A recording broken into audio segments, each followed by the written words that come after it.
Fala galera, eu sou o professor Vicente Olsen de História, sejam todos muito bem-vindos. Vamos trabalhar um tema aqui bem interessante, que é o tema sobre as revoluções europeias do século XIX. A Europa, no século XIX, ela vai vivenciar grandes transformações, não só fruto da Revolução Industrial, mas também de uma série de levantes nacionalistas e também de levantes sociais buscando mudanças e melhorias. Vamos começar então aqui, claro, pela Revolução Industrial, que é importantíssimo a gente lembrar, né? A Revolução Industrial, pessoal, ela é uma série de revoluções, de transformações que afetam não só a economia com a consolidação do capitalismo industrial, mas também vão provocar transformações sociais e, claro, até mesmo transformações tecnológicas, onde nós vamos ter a ascensão e difusão agora global do capitalismo em sua fase industrial. É um processo contínuo, tá? A Revolução Industrial ela ainda está ocorrendo, certo? É um processo, então, que nós ainda estamos vivenciando, mas que a gente divide em fases para ficar mais fácil de estudar, tá? Nesse caso aqui, a gente vai lembrar das duas primeiras fases. A primeira fase que ocorre dos séculos XVIII ao século XIX, né? Entre 1780 a 1860, e a segunda fase que vem aí do século XIX até ali, o começo do século XX, alguns autores colocam até ali os momentos anteriores da Primeira Guerra Mundial. Já a terceira fase, ela vai ocorrer pós-Segunda Guerra Mundial, né, a partir então da década de 1940, onde nós vamos ter uma aceleração a partir da década de 1970, e ela é chamada de Revolução Técnico-Científico-Informacional, principalmente por conta aí das tecnologias de comunicação que nós vamos ter nesse momento, tá? Bom, vamos dar destaque aqui primeiro à primeira fase, né, que começa aí por volta de 1780 e vai até 1860. A Inglaterra ela é pioneira, onde a gente vai ter uma série de inovações surgindo e acelerando o processo de fabricação de mercadorias.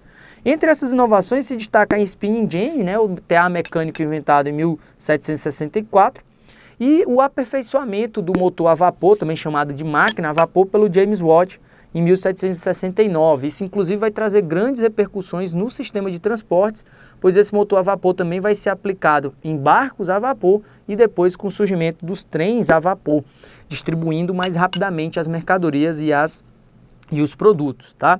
O carvão mineral vai ser utilizado como fonte de energia nessa primeira fase e o ferro como principal matéria-prima para a fabricação não só dos maquinários, mas das próprias indústrias e até mesmo das estradas de ferro que surgem aí nesse período.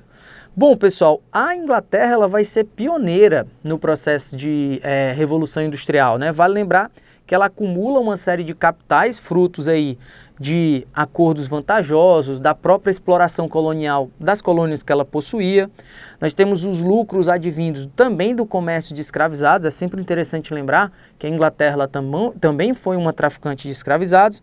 E a burguesia ávida por lucros que passa a fazer parte do Estado inglês, sobretudo a partir de 1688 com a Revolução Inglesa, onde nós temos, mais especificamente na Revolução Gloriosa, o estabelecimento de uma monarquia constitucional na Inglaterra e a burguesia fazendo parte das decisões do Estado.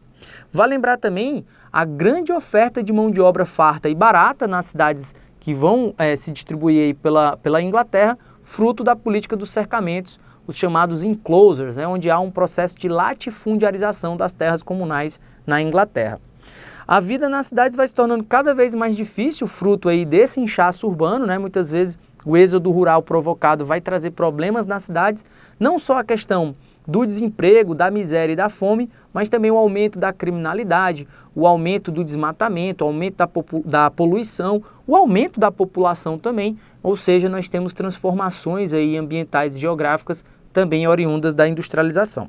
A segunda fase da Revolução Industrial ela vai ocorrer aí a partir de meados do século XIX e vai se espalhar para outros países europeus, né? A França, Bélgica e até mesmo países não europeus, como é o caso dos Estados Unidos e do Japão, vão também se industrializar. O que marca a segunda fase, galera, são novas tecnologias que surgem fruto desse período, né? Nós vamos ter o aço em substituição ao ferro, que é mais resistente, mais maleável. Nós temos o surgimento do motor de combustão interna, extremamente essencial ainda para a gente hoje, né? A gente anda de automóvel, anda de ônibus, motocicleta, navios, aviões e até mesmo aviões a jato. O princípio é o uso do motor a combustão interna. Nós vamos ter o surgimento da indústria petroquímica, até por conta dos derivados do petróleo que vão ser utilizados para alimentar esses motores de combustão interna. A borracha, que vai ser utilizada em larga escala também na indústria. Nós vamos ter a luz elétrica, que também vai começar a ser utilizada não só para iluminação, né, das cidades e das fábricas, mas também como fonte de energia. A acumulação de capitais ela se torna tão grande que é nessa época que nós vamos ter a formação dos trusts, ou trusts, né, como alguns chamam, e dos cartéis, práticas essas do capitalismo monopolista, que hoje são consideradas ilegais, tá? Hoje as economias, né, os países, eles tentam combater aí os trusts e os cartéis. Bom, as consequências sociais da Revolução Industrial, elas vão acabar fazendo com que a situação da população trabalhadora, também chamada de população proletária, piore bastante nessa Europa do finalzinho do século XVIII e ao longo do século XIX. A distância entre os mais ricos e mais pobres se torna cada vez maior.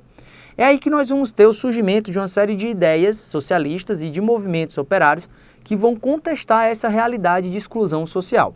Algumas dessas ideias vão defender o fim do sistema capitalista, como é o caso do anarquismo, como é o caso também do socialismo científico, chamado de comunismo. Outras até vão propor reformas e melhorias no sistema capitalista, não vão aí querer o fim do capitalismo, mas vão querer uma melhoria da situação social dos trabalhadores. De cara, nós vamos ter então uma reação dos trabalhadores a esse processo de aumento da exploração e de desemprego. Pioneiramente também na Inglaterra, nós vamos ter, por exemplo, a luta dos ludistas, também chamados de luditas. Eles vão reagir ao processo de demissões causadas pela introdução de maquinários e tecnologias nas indústrias. Ou seja, eles eram desempregados, se tornavam desempregados, pois eles eram demitidos, já que as máquinas, elas substituíam a quantidade maior de trabalhadores, sendo necessário só 1, 2 ou 3 operários para operar uma máquina que substitui então um trabalho de 10, 15 operários. E aí eles vão reagir a essas demissões, quebrando essas máquinas, paralisando a produção e visando prejuízos ao proprietário. Claro que é um movimento ainda muito imaturo, de certa forma, não vai ter um aprofundamento tão grande, um debate, uma discussão tão grande, mas é uma primeira reação, é uma forma de reivindicar a situação que eles viviam. Nós vamos ter também na Inglaterra o surgimento das primeiras trade unions. Lembrem-se que em inglês union significa sindicato. Então isso aqui são os precursores dos sindicatos. Eram associações de trabalhadores que inicialmente vão ter um caráter assistencial, de ajuda mútua, e que com o passar do tempo eles vão começar a lutar e a organizar a luta por direitos políticos, por direitos trabalhistas, por melhoria de vida, principalmente através da greve. Nós vamos ter também uma série de movimentos mais complexos que vão defender aí ideias mais profundas, como é o caso do movimento cartista, que surge a partir da Carta do Povo de 1838, liderados pelo Fergus O'Connor e pelo Woolworth. Eles vão então defender aí não só a conquista de direitos trabalhistas, mas também a conquista de direitos políticos, inclusive com a participação política dos trabalhadores. Esse já é um movimento mais organizado, com ideias mais claras.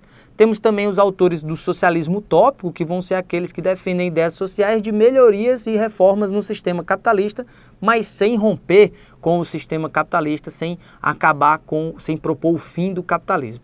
E nós vamos ter aquelas ideologias que, sim, defendem a superação do sistema capitalista, o fim da desigualdade e da exploração do homem pelo homem, com a proposta, então, do fim da propriedade privada. Nós temos, nesse caso, o socialismo libertário, como também é chamado o anarquismo, que vai ser já uma ideologia mais complexa, defendendo a formação de uma sociedade livre, cooperativista e coletivista. E nós vamos ter o socialismo científico, ou o comunismo, proposto pelo Marx e pelo Engels, principalmente a partir do Manifesto do Partido Comunista de 1848, e depois, através do Capital, de 1867, onde eles vão defender uma sociedade sem classes sociais, sem desigualdades, e o nome dessa sociedade é a sociedade comunista. Para se chegar ao comunismo, os trabalhadores tinham que formar um partido revolucionário, entender e compreender a sua situação de exploração e alienação e promover então uma revolução, já que a burguesia não iria aceitar a transformação e o fim do sistema do capitalismo sem lutar. Nessa revolução se estabeleceria uma ditadura feita pelos trabalhadores, a ditadura do proletariado, chamado também de Estado socialista. No Estado socialista ocorreria então a transição para o comunismo, onde os meios de produção da riqueza seriam distribuídos e controlados pelos próprios trabalhadores. É interessante a gente notar uma certa aproximação do anarquismo com o comunismo na sua finalidade. A metodologia, ou seja, o meio do caminho, é que muda. Bom, pessoal, além de todas essas ideologias e transformações industriais, nós vamos ter também revoluções políticas no século XIX que se difundem e se espalham pela Europa. A primeira delas, que merece destaque, é a Revolução de 1830 na França, oriunda aí da restauração da dinastia Bourbon após a queda de Napoleão Bonaparte. Nós vamos ter primeiro Luís XVIII, da dinastia Bourbon, e depois Carlos X, também da dinastia Bourbon. Carlos X vai atentar contra aquelas ideias lá da Revolução Francesa, porque afinal houve uma restauração, ocorreu uma restauração, mas algumas conquistas burguesas tinham sido mantidas. E o Carlos X vai atentar contra isso, vai tentar restabelecer o absolutismo, vai tentar restabelecer os privilégios do clero e da nobreza, fazendo com que a burguesia, a população e a imprensa francesa lutasse contra essa restauração. Carlos X vai abdicar o trono, fugir para a Inglaterra, e nós vamos ter a posse do Duque Luís Felipe de Orleans, inaugurando então uma monarquia burguesa, constitucional burguesa, com o chamado rei burguês, né? Ele era chamado justamente de rei burguês devido a essa defesa aí aos interesses da burguesia. Outro levante que dessa vez começa na França, mas se espalha para o restante da Europa, é a chamada Primavera dos Povos, de 1848. A crise econômica e social ela continua, apesar das transformações políticas, a França continua com um grau de miséria muito alto. E nesse caso, o grau de miséria e de desigualdade social não é só na França, é em todos os países europeus que estão passando por essas transformações industriais aceleradas. E aí, essas péssimas condições sociais vão contribuir para a eclosão de uma série de jornadas revolucionárias que ficaram conhecidas como jornadas revolucionárias, que inicialmente na França vai se espalhar para outros países, Itália, Alemanha, Polônia, Hungria, Áustria, Dinamarca, Croácia, Romênia e por aí vai. É interessante a gente lembrar que, claro, cada uma delas vão ter lá suas especificidades, mas no geral elas defendiam propostas nacionalistas e igualitárias, sobretudo através da participação por meio do voto universal. Na França, mais uma vez, nós vamos ter a formação de bancadas, principalmente por operários, por jornalistas e até mesmo alguns membros da pequena e média burguesia que queriam transformações. O rei Luís Felipe, o rei burguês, vai reprimir violentamente esses movimentos, mas a pressão, então, ao invés de acabar com o movimento, faz espalhar o movimento ainda mais pelo interior da França, fazendo com que o rei Luís Felipe ele fique extremamente preocupado com a sua situação, abdique o trono e foge também para a Inglaterra, como ocorreu com Carlos X. E aí nós vamos ter o golpe de Luís Bonaparte, o sobrinho de Napoleão Bonaparte, assumindo então como o rei, como o imperador Napoleão III, inclusive promovendo aí um estado fortemente marcado pela interferência na economia. Anos mais tarde, essa mesma França de Napoleão III vai vivenciar a Comuna de Paris em 1871. 1871 foi a data que ocorreu a Guerra Franco-Prussiana e a França perde. O próprio Napoleão III ele vai ser então capturado pelo Otto von Bismarck, que era o líder da Prússia, o líder da Alemanha, podemos dizer assim já, porque ocorre a unificação alemã a partir daí, e ele vai ser executado. A situação de pobreza na França vai levar à eclosão de um movimento fortemente popular e inspirado no comunismo de Marx e de Engels, que é a Comuna de Paris, onde nós vamos ter então uma série de operários montando em uma assembleia, atrelada inclusive à Associação Internacional de Trabalhadores, com propostas bastante radicais de transformação para a época, como a igualdade entre os gêneros, entre os homens e as mulheres, distribuição de casas, extinção do exército e distribuição de armas aos povos, restrição do clero, fim do trabalho noturno, ensino gratuito e de qualidade para todos, ou seja, é um movimento social bastante avançado para a sua época. É claro que esse movimento, inspirado no comunismo, não iria passar abatido pelas autoridades, inclusive as autoridades dos países vizinhos. O governo francês ele pede auxílio para o próprio Otto von Bismarck, que tinha ajudado a reprimir e a vencer a guerra contra os franceses, para reprimir então agora a Comuna de Paris, que vai ser violentamente massacrada durante apenas aí 72 dias. Eu falei da Alemanha, e aí a Alemanha é um dos exemplos daquilo que a gente chama de unificações tardias. É o nosso último assunto aqui sobre esse século XIX.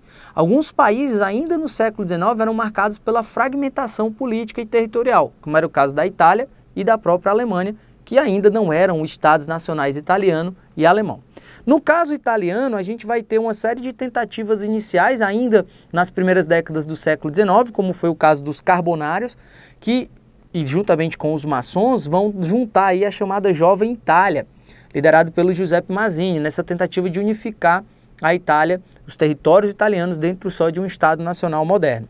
No entanto, eles fracassam, e aí o movimento de reunificação da Itália só vai voltar a partir das décadas de 1840, 50 e 60, quando nós vamos ter a liderança do rei no Piemonte e Sardenha, através da figura do primeiro-ministro, o Conde de Cavour, e o jornal Il Risorgimento, que vai defender então esse ressurgimento da Itália Grande, defendendo, claro, uma proposta monárquica constitucional. Afinal, eles estavam aí governando a partir do rei Vítor Emanuel II.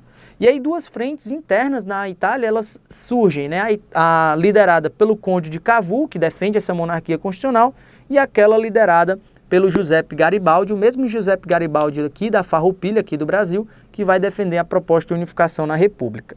Em 1871 a Itália vai se unificar e através de plebiscito eles adotam a monarquia constitucional como modelo político.